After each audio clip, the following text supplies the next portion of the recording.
Changer les dénominations d'endroits comme la Ferté-Alais, ce sont des conservatoires.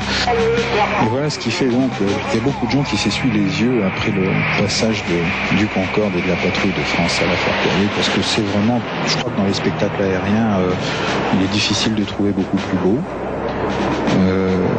On a beaucoup parlé évidemment, on a beaucoup épilogué sur les présentations d'avions de ligne en meeting. Je pense qu'il n'y en aura plus.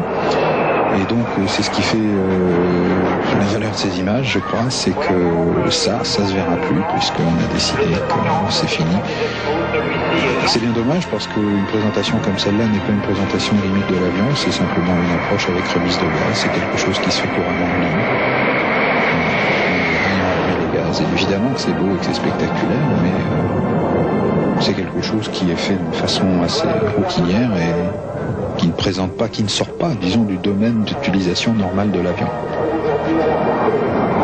Voilà donc des passages à vitesse relativement réduite, de l'ordre de 240-250 nœuds, puisque la visière est baissée, on voit devant. Mais ce sont des passages un peu à l'anglaise, c'est des passages où on montre la géométrie de l'avion. C'était messieurs Machavoine et Grandjean cette année qui présentaient le Concorde à la Ferté. Et là on va voir de nouveau une remise de gaz tout à fait au standard. En fait en ligne on fait la remise de gaz beaucoup plus bas que ça. Voilà.